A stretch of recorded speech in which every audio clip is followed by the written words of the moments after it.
for the 2025 Australian election. This is my November prediction. So first, let's go to New South Wales. Not much change in first preference vote.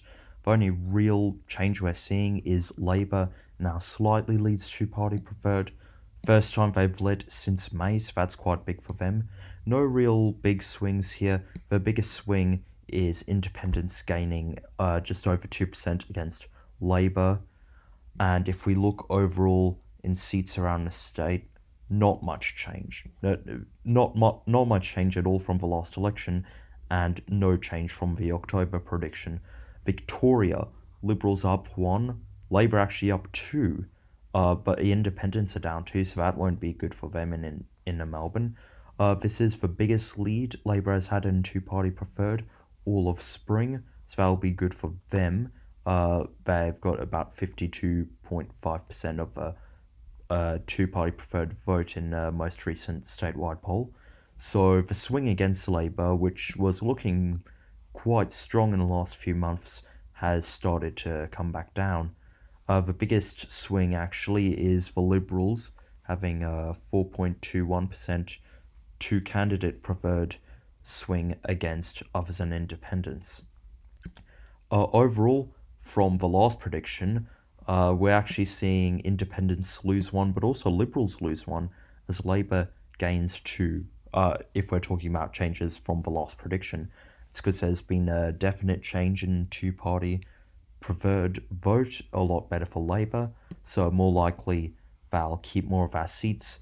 We are still expecting that they'll lose McNamara to the Greens. So that is essentially because they're Greens gaining 1% against Labor. In Queensland, first poll since the election, Liberals up a bit, Greens down by 3%, others up by quite a lot, One Nation also struggling. Not much change in two-party preferred, because there's not a lot of marginal Queensland seats, and a lot of very marginal ones are held by the Liberals, and it's at this point looking unlikely like there'll be a swing against the Liberals compared to the last election. It did show that in September though, so you never know. We are projecting about a 2% swing to the Liberals in two-party preferred at next election, and overall we do think in this poll it would show the Greens losing all 3 seats if you applied the results. Just generally, it would show the Greens losing all 3 of our seats, 2 of them to Labor, 1 to the Liberals. So that's the first time one of our predictions has had that. So if that happened, then it would be the Greens gaining seats in some areas and losing seats in the others, which would certainly be an interesting way for things to go. WA, not much change in primary vote other than the Greens gaining 3%, so that'll help balance out Queensland. Of course, the Greens probably not going to win any seats in WA next year. Of course, there's an inner city seat of Perth. We know there's areas around Fremantle which tend to vote Green. Overall, still a 3% swing to the Liberals in two-party preferred. Not enough to win two-party preferred. At the end of the day, there'll be one seat flipped from Labor to Liberal, and then Liberals will gain another seat of independent Kate Chaney. In South Australia, no new polls. That's just what we're keeping from the last prediction. Liberals 3 seats, Labor 6 seats, and Central Alliance 1. Tasmania, there are new polls. So Liberals have gone up from 28 to 35, which is their highest primary vote polling since July. Labor now at 31, their highest since I started tracking these. Greens at about 14%, which is kind of our usual poll result for them. It is down 3 from the last month though. Still no polls including One Nation, so having to use their results from the last election, and about 9% drop for others and independents.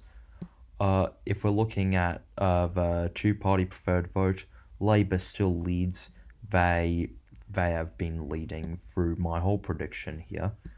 If we're looking at the swing, there is a slight swing against Labor, whereas previously this was one of the only states where Labour was doing better on two-party preferred than at the last election, so that's something to keep an eye on.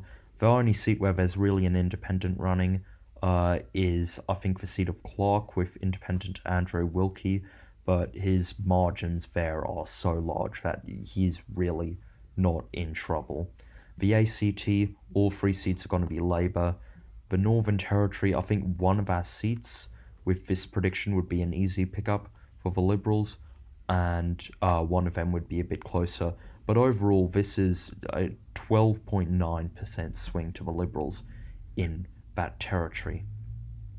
So if we're looking at national results, well, look at who can form government. So you'll need 76 seats in the next parliament to form a majority. So I'll just look at who I think is most likely to form government. Let's start with Labour because they have the most seats, should be the easiest for them. So Labour, 73 plus the Greens gets them to 75, one more seat, and that independent I was talking about in Tasmania, his name's Andrew Wilkie. He used to be a member of the Greens Party. He does have a progressive lean if you look at the policies he campaigns for, so I think he would be safest option to get Labour to 76. Even if that doesn't work, 7 other people there they can negotiate with. So there you go. My prediction again holds that it'll be a Labour minority government with confidence and supply of the Greens and some independents. In this case, one independent. Thank you.